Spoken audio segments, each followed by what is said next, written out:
Hemos invitado a dos abogados de orientaciones diferentes y de especializaciones diferentes. Por una parte, el señor Wilfredo Pedraza, que es penalista y que es defensor del expresidente Ollanta Humala. O sea, tiene experiencia en lo que es la defensa de un presidente o expresidente. Y el señor Wilber Espinosa, que es un procesal. Wilber Medina, disculpe usted. Wilber Medina, que es un procesal constitucionalista y que defendió al expresidente Alan García en el caso de la megacomisión, habiendo logrado en ese caso que se desestime lo actuado por faltamientos al debido proceso. Buenas noches, señor Pedraza. Fernando, buenas noches. Medina. Wilfredo, buenas noches. Quisiera conocer su reacción ante lo que han escuchado ustedes del abogado Espinosa. Don Fernando, yo le quiero decir a mi colega Benji Espinosa que parece que su argumento ha sido respondido de manera precisa, con una claridad y pristinamente por el juez supremo instructor, al momento de rechazar la tutela que interpuso contra la disposición del fiscal. Primera instancia, sí. Minimizó el señor Espinosa. Sí, pero yo le voy a decir, y mire los argumentos. En el fundamento 10 le dice el juez, copia cada uno de los argumentos de Espinosa y del fiscal supremo, y analiza cada uno y concluye en que sí se debe de investigar. Y dice en el fundamento 10, dice, no se debe interpretar el 117 de la Constitución a la que estamos, a la que refiere, sí. Dice, desde una óptica literal o gramatical, sino, dice, desde una óptica teleológica o finalista, sistemática. Agrega en el fundamento 14, dice, el 117 debe interpretarse conforme a la normativa internacional, convenios suscritos por el Perú en Naciones Unidas de la lucha contra la corrupción y la Convención Americana, el artículo 32, que habla lo que usted ha puntualizado, el derecho a la verdad y la transparencia en la gestión pública. El señor Castillo no es cualquier ciudadano, es el presidente del Perú y por lo tanto está en la obligación, y agrega y hace un análisis, don Fernando, hace un análisis comparativo incluso de todas las constituciones, cuáles ellas protegían, no había esa protección y a partir de cuándo se viene la protección. Y dice, no hay que confundir, que es lo que hace la defensa, una cosa es la acusación por infracción constitucional y una cosa que está restringida a 4 causas. Y una cosa distinta es la acusación con contenido penal. Ninguna constitución en el mundo va a permitir que sus presidentes, aun cuando estén delinquiendo, los va a proteger. Eso es un acto contra la lógica y el buen proceder de la función pública. Entonces, yo creo que acá el tema está zanjado. Yo felicito a la fiscal Benavides. Creo que ha tomado una decisión interesante y es más, lo había escrito en un Twitter, a la luz de que ella respeta lo que ha hecho el señor Sánchez, va a continuar. La Procuraduría General de la República debió pedir, sobre la base, además de lo que ya resolvió el juez supremo, la nulidad del extremo de la decisión de la señora Zoraida cuando ella abre la investigación o inicia investigación, pero la suspende. Ese extremo se debió pedir por la Procuraduría General de la República. No lo ha hecho. La Procuraduría difícilmente. No lo ha hecho porque por obvias razones ya sabemos que simplemente ni pregunta. Sí. Entonces, felicitamos porque de oficio... Entonces, para usted está claro como el diamante. Es coherente. El señor Espinosa no coherente. quiere reconocer que ha habido una evolución en la doctrina constitucional que ha llevado a un juez supremo a que rechace la tutela. Y parece que la ha leído, pero no la ha entendido, porque hace un análisis extraordinario el juez supremo. Creo que es un experto en la materia.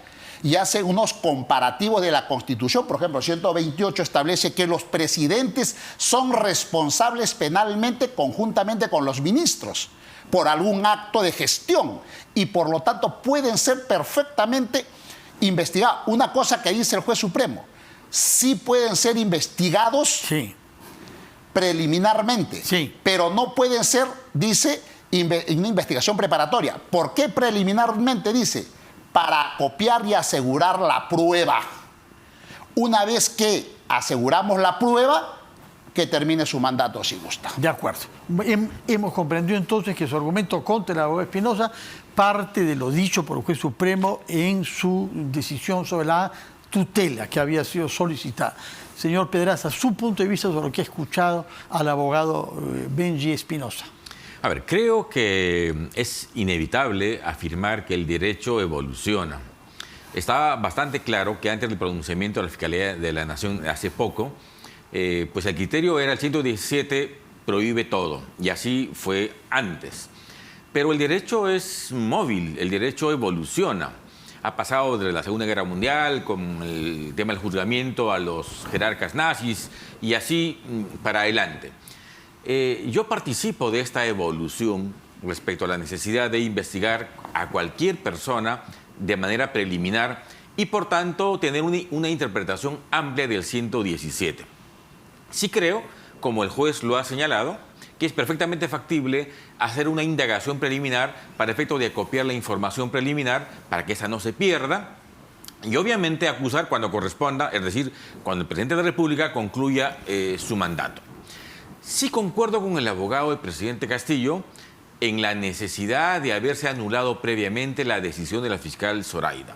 Porque claro, una decisión emitida por la Fiscalía de la Nación, que es cosa decidida, tiene que anularse.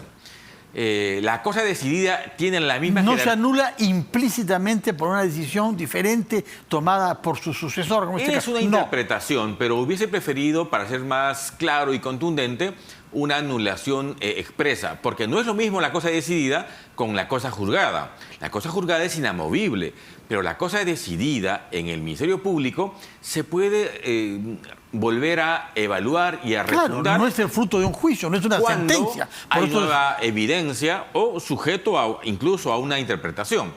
Yo diría que estamos en un momento en el país en el que estamos construyendo derechos sobre esta materia, sobre la base de algo que Wilber lo ha señalado correctamente, el derecho a la verdad, que es un valor, principio, un valor que ha ido cobrando mucha fuerza en las últimas 3 décadas, diría, en el derecho internacional, y que se está expresando en nuestro país de esta manera.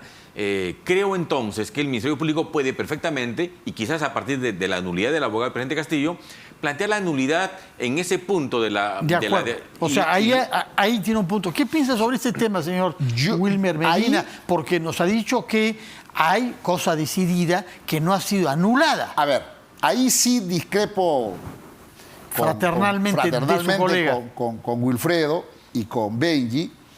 La cosa decidida no es lo mismo, como bien dice, la cosa juzgada. Se puede modificar, sí, en la medida, como bien también lo ha dicho Wilfredo, cuando existan nuevos hechos, evidencias que en efecto hagan suponer que la decisión que se tomó, que es la cosa decidida, tomada por la señora Zoraida, era para suspender. Pero no se han invocado nuevos hechos en este caso. No, pero lo que se ha invocado es un cambio de visión, no de hechos nuevos.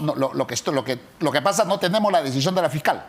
No tenemos el texto. Pero no ha argumentado que hay elementos judiciales nuevos que no pudo tomar en cuenta en enero la señora Zoraida. Lo que le quiero decir es, la cosa decidida, don Fernando, existe en el tema fiscal cuando la Fiscalía inicia una investigación, realiza algunos actos y toma una decisión y lo archiva. Pero en este caso ni siquiera realizó por investigación. Eso es que justamente, simplemente abrió y suspendió sin ver la materia. Exactamente. Por eso la fiscal, siendo coherente en su actuación con Pablo Sánchez, lo que ha dicho es, oye, si ya tomé sobre estos actos, estas imputaciones, estoy iniciando investigación, acá queda uno que, como bien dice, se abrió y se suspendió. Bueno, pues voy a anular solo la parte de la suspensión. Pero no lo ha hecho, eso es lo que nos dice el señor Pedraza, que no se ha anulado esa decisión de suspensión. Esa parte lo que de la conocemos es el tuit. Creo yo que ahí se ha anulado ese extremo, porque dice se ha anulado, se ha suspendido, se anula la suspensión de la investigación. Pero permíteme con esto concluir un ratito, Fernando. El fundamento 14 del juez supremo instructor para denegar la tutela dice, 14.7, esperar que termine el mandato del presidente puede generar impunidad, más si el presidente es el líder de una OC tipificado por el fiscal. Organización criminal. Que han instrumentalizado el gobierno para delinquir, lo dice. O sea, es coherente. Oiga, tenemos que hacer algo. Porque si nos vamos a quedar de los brazos cruzados y este señor está instrumentalizando o ha instrumentalizado el poder para que desde ahí delinca, como bien dice el titular de la nación o líder de una organización criminal, hay que acopiar la prueba para asegurarlo. Señor Pedraza. Yo diría que es suficiente invocar las imputaciones que existen sobre el presidente Castillo para fundar una investigación preliminar. La fundamentación respecto a una probable organización criminal me parece bastante grueso, en verdad. Hoy es muy fácil decir que hay organización criminal, hacer un cuadrito, poner las fotografías y se acabó. Es cierto que es un tema que tiene que ver usted también como abogado defensor. Obviamente, porque yo he participado con muchas personas en la redacción de la Ley de Crimen Organizado, el año 2013. Y el fundamento mayor es: una organización criminal nace y se funda con fines criminales desde el inicio. Entonces, habrá que preguntarse si el presidente Castillo fundó una organización. Bueno, lo que sabemos es que ha habido una conversación entre el señor Pacheco y el señor Juan Silva antes del 28 de julio, cuando estaban en el gobierno, para planear de hacerla rápido. Porque sabían que entraban a puesto. Es decir, había la voluntad por lo menos de ellos dos, ambos nombrados por quién, por Pedro Castillo, para delinquir. Me queda claro que estos personajes entraron a Palacio y no perdieron tiempo y desde el inicio intentaron hacer cosas ilegales absolutamente vergonzosas. ¿Eso es organización criminal? Bueno, es una hipótesis. Habría que consolidarla. Pero de nuevo, al margen de la calificación... Una presunción, Wilfredo. Pablo Sánchez dice presunta. Sí, presunta.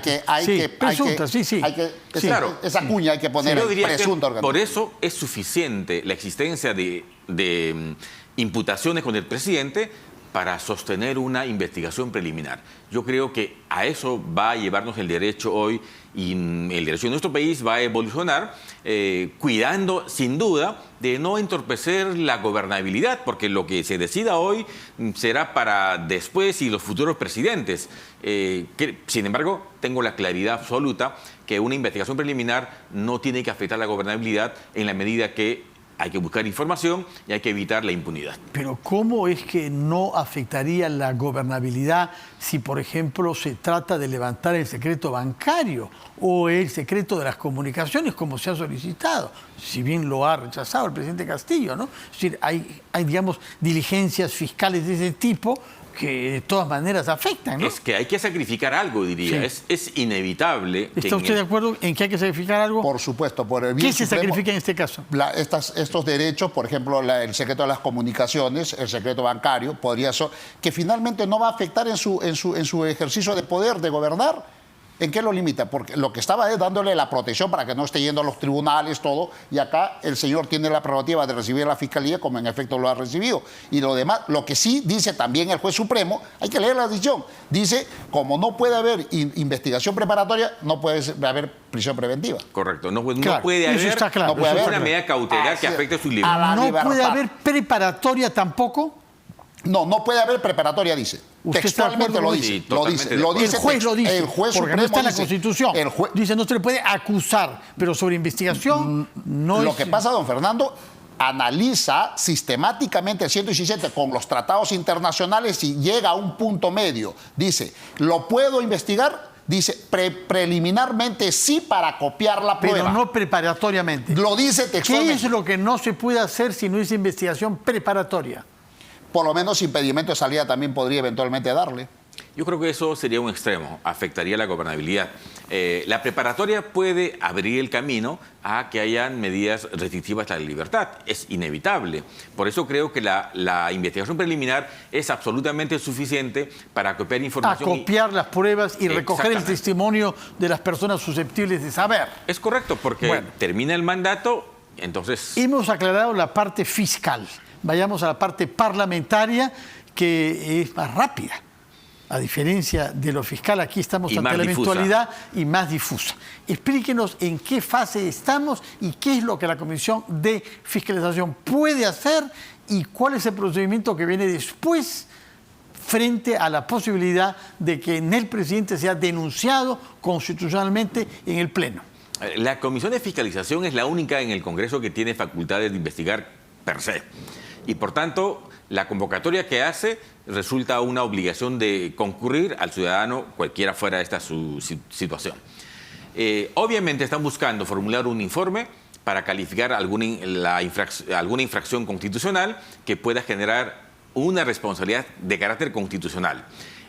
Normalmente los informes de esta comisión o de cualquier otra comisión investigadora del Congreso terminan en la Fiscalía. De mi experiencia de muchos años en este tema, es que la verdad es que son pocos eficientes. Sirven para un poco el ruido, es un juicio político. Pero cuidado que no va a decir circo, está al borde de decir circo. No circo, pero... Como ha dicho el señor Espino. Pero el rigor con el cual se investiga es... No son pues fiscales, flexible. No son investigadores entrenados. El análisis y son de la políticos, prueba, además. Correcto, es un juicio político. En esa dinámica, yo no critico, la verdad, la posición de la primera dama, que fue a la comisión, se presentó y no declaró. Es una decisión política, finalmente. Señor Medina. Yo sí critico la decisión de la primera dama, porque quien está yendo ahí es primera dama, eres cónyuge del presidente. El señor Castillo, también en las respuestas que le ha dado a la Fiscalía, ha dicho desconozco, ya por un medio de comunicación nos hemos enterado que efectivamente ha dicho desconozco, incluso creo que ha dicho que desconoce a los sobrinos. Entonces, cuando uno tiene que ser coherente, más si eres una autoridad en lo público y en lo privado y ante las autoridades. Si públicamente dices que te vas a someter a las investigaciones y todo, tiene que ir y responder. La primera dama, el señor Espinosa, dice, ya respondió ante la Fiscalía. Y usted muy atinadamente le dice, pero eran preguntas diferentes. Entonces, debe responder. ¿Es su derecho guardar silencio? Es su derecho. Yo lo que invoco es, siendo la cónyuge del presidente, y como hablan, dicen que son del pueblo, es el pueblo representado por los parlamentarios que están haciendo la intervención. No es el señor Ventura. El señor Ventura es la voz del pueblo, porque el señor Ventura ha sido elegido por el pueblo y es la representación. Hay que mostrar respeto por el Congreso. No nos gustan algunas actuaciones aisladas, pero finalmente es un poder del Estado que hay que ir y responder a las preguntas. Porque si fuera cualquier persona de a pie, ok, pero vaya, dice, guardo silencio, perfecto. Pero estás hablando de la primera dama, estás hablando que estás de la mano con el presidente, te están preguntando de hechos que tú conoces. Concuerdo con el señor Benny Espinosa en el sentido de que él dice que le están preguntando de Samir. Ahí está, para eso está el abogado. Señor presidente, me opongo. La citación ha sido para este tema puntual. Las preguntas tienen que circunscribirse a ese tema. Por eso, don Fernando, le decía en la pausa, el Congreso de la República, el artículo 89 del reglamento, tiene que establecer un microproceso para saber investigar, porque no tienen expertise. Sin duda. Y todas las comisiones... Y tienen motivaciones políticas. Y tiene, encima tienes la dosis política. Entonces, si tienes un manual, un protocolo, difícil va a ser que el presidente o los miembros se salgan de ese protocolo, cosa que no hay. Una palabra de ustedes ya sobre la materia del informe Ventura. Usted ha sido ministro del Interior, usted ha sido defensor de Alan García, que también se le hizo algunos reproches por ascensos, ¿no? Y en el caso de la policía, de la que usted ha mirado de cerca los ascensos, pasa lo mismo que con la Fuerza Armada. Siempre hay ahijados, recomendados, gente beneficiada. Pero en este caso aparentemente tenemos WhatsApp, en donde el presidente está directamente pidiendo que se ascienda a una cierta persona. No sé si sería Chotano o por qué razón. Se habla también de su hostilidad contra algún comandante de la Fuerza Aérea porque no le gustó decisiones que tomó en el aire cuando él estaba navegando. ¿Cuál es su opinión sobre el alcance constitucional de una eventual injerencia del jefe de Estado en los ascensos de la Fuerza Armada y de la Policía Nacional? A ver, solo una cosa muy pequeñita por el tema anterior. Si se declara o no es una evaluación política y por tanto esa es la regla. Si uno va a declarar al Congreso o no, es una decisión estrictamente política y en política uno toma la decisión que estime. A ver, los ascensos sin duda tienen dos matices. Pero tampoco minimicemos lo que significa eso, porque eso puede conducir, en el caso de Pedro Castillo, a un procedimiento de inhabilitación constitucional. Lo que tienen en la mira es eso, ¿no? En el caso del, sí. No en el caso del bueno, esposo. Pero en fin, no es que mejore su imagen, ¿no? La afecta públicamente, pero 26 es una decisión... veces, oír 26 pero veces. Es una decisión políticamente válida. Yo creo que esa es la evaluación. A ver, los ascensos son propuestos por las instituciones. Yo sí creo que el presidente de la República tiene el derecho, digamos, a un veto. A ver, ¿cuál ha sido la práctica? Cuando las propuestas de los institutos armados y la policía llegan a Palacio de Gobierno, pues el presidente hace una evaluación, no técnica, sino antecedentes, si está en el escalafón, si tiene alguna investigación que la institución eventualmente no observó.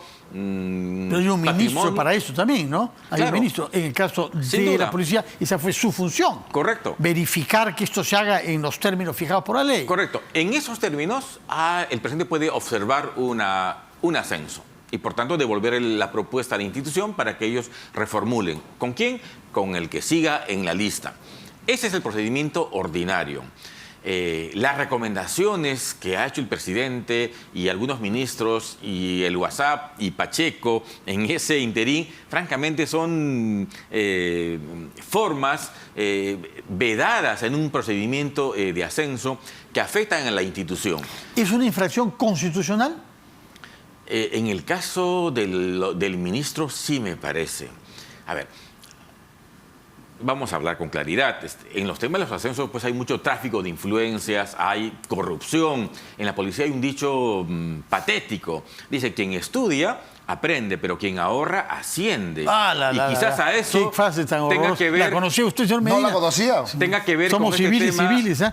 Es un poco, señor Pedraza. con este tema de Pacheco y compañía. Entonces, claro, la rigurosidad en el proceso de lista, en la revisión de la propuesta de la institución es fundamental. Digamos, el control político en eso es fundamental, tanto en el ministerio como en Palacio de Gobierno. Por tanto, sí creo que la injerencia respecto al control es fundamental. La injerencia respecto a él sí, por razones familiares o de paisano, sí me parece patético. En todo caso, lo que está claro es que hemos visto manoseo en la Fuerza Armada y manoseo en la Policía Nacional. En lo que va de este gobierno han habido varios comandantes generales, ¿no? Sí, y eso es negativo en un país que tiene un problema gravísimo de seguridad ciudadana, una irresponsabilidad mayúscula. Su opinión sobre el tema. Solamente algunas precisiones. Yo estoy de acuerdo con lo que dice Wilfredo, ¿no? Y como lo que dice su... A ver, siempre va a haber manoseo. Eso no es inevitable. El problema que ahora ha pasado es que los responsables de los institutos armados, que son los que tienen el responsable de llevar el cuadro, el escalafón y los ascensos, ellos han delatado la presión del señor Castillo con WhatsApp.